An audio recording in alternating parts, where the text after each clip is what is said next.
Hello again.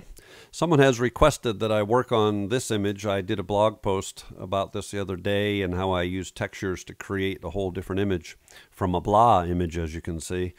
So here we go. We'll kind of go through the steps that I took. On my right-hand screen that you can't see, I have the layers palette, so just bear with me as I glance back and forth.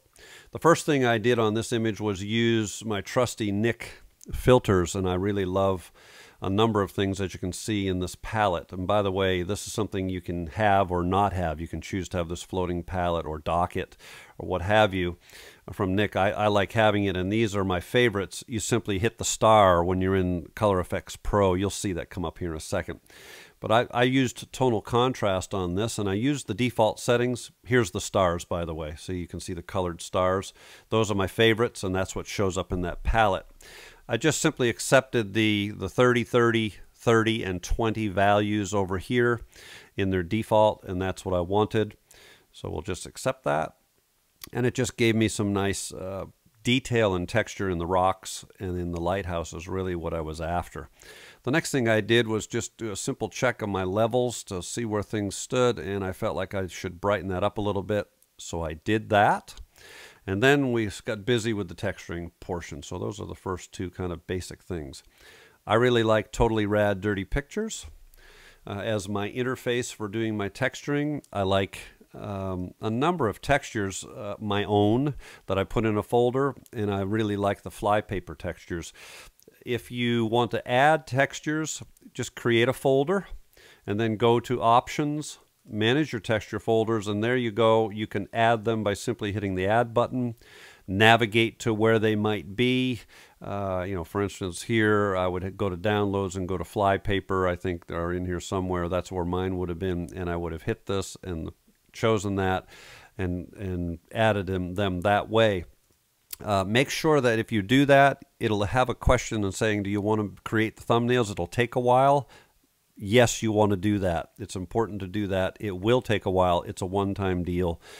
Just go get yourself a cup of coffee or a soda pop. Let it do it. It'll make life a lot easier in the future. And then you can choose different default settings here.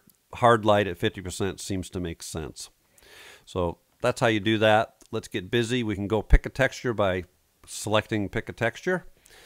And if we want to see what they look like on the actual image, go to this dialog box here, Preview With, and say the current image. And you'll notice it'll tell you that, hey, hold your horses, pal, over here. We're making thumbnails. It takes some time to create these each time you choose that option, but at least it gives you a kind of a, and I want to be hesitant here. I am being hesitant because it's not exactly. Remember, the default setting that I've chosen is hard light at 50%. Well, that's different than multiply or overlay at 50%. But at least this gives you a gut feeling as to what the tonality and color and texturing might do. We're going to choose this one, and we're going to see that it doesn't look quite right if you remember what the image looked like on the blog. That's because hard light in this situation doesn't work. We need to go to multiply in this situation, and we need to change the opacity a little bit to make it a little bit darker. And that's what I did with the texturing. Now, as a side note, if you want to change your texture, the thing I like about Totally Rad is we can just go right back here to Pick a Texture, pick another one, and see what that does. I'm going to hit never mind because I like what I've done, but that's kind of the beauty of the Totally Rad interface. Okay, so we'll hit OK, and you'll notice over here it's created a mask. It's backwards. They fill it with black for whatever reason. So that means we've got to paint with black or white over here, right? Remember, this is how black normally conceals, white reveals. They've got it backwards. You can change it. I just haven't taken the time. I'm just familiar with looking at the mask and then painting with the opposite color. So what this allows me to do is get rid of that texture. For instance, if I paint with a brush, I hit the letter B, I can get rid of what's happening on that lighthouse. Now be mindful, the opacity of your brush can be changed up here. I'm going to bring that up to 100%. And it's making it a little bit darker. It's getting rid of some of that texture that was put in there. If I want to bring back the white in the lighthouse, I need to go to this layer of what Totally Rad did for me and I need to go down to the bottom here to the what I call the washing machine and add a layer mask. Now this time I need to hit my X key. X toggles between black and white in my painting choices with my brush. And now if I paint with black, you'll notice it brings back the white of the lighthouse. That's because it's concealing the adjustment that's taken place, right? So black conceals, white reveals. And if I hit the X key again, I can go paint back in these edges where I made a little boo-boo. This is not a podcast about how to paint though, so I'm not going to spend a lot of time making this perfect. I would with a tablet and a pen, however, in doing the actual image. So just to review, you can paint out the actual texture and not the tonality and all that stuff on this one that gets put in automatically, this mask.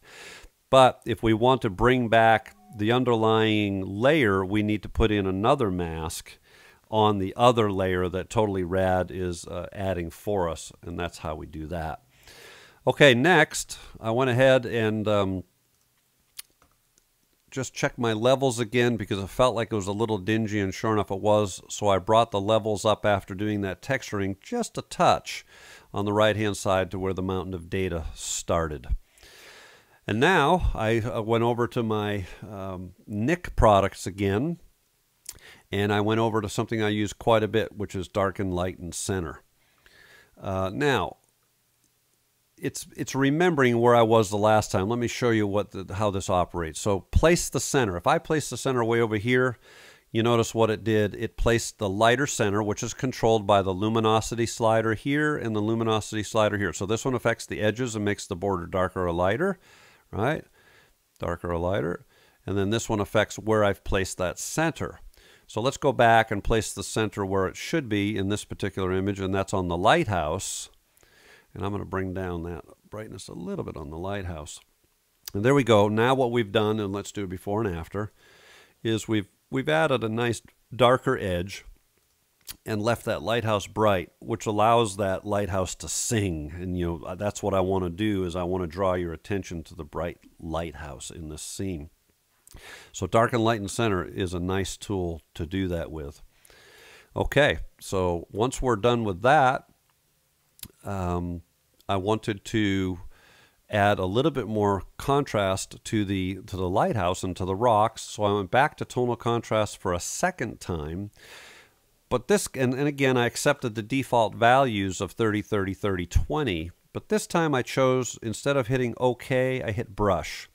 Notice now what this does in my layers palette. It puts in a mask filled with black. Remember, black is concealing that adjustment of tonal contrast from the entire image. Now I'm going to want to paint with white, so I hit my B again for brush, make sure that I'm painting with white. And now what I can do is I can paint in that tonal contrast just on that lighthouse only and give it even more texture. And now what I'm going to do is I'm going to change the opacity of my brush down to 50% or so. Okay, it says 54%, close enough. And now what I'm going to do is I'm going to paint on the rocks with a 50% opacity brush. So now what that's doing is adding in a little bit of texture to the rocks, but not near as much as 100%, right? So I'm feathering that texture in to taste. I didn't want them to be crunchy and in your face, but I felt like they needed a little bit more texture. So about 55% opacity. And you'll notice, you can see that in the layer mask over here, that the black is showing you there's no adjustment taking place. That white is the lighthouse in this mask. That's saying, hey, all of that adjustment is being revealed.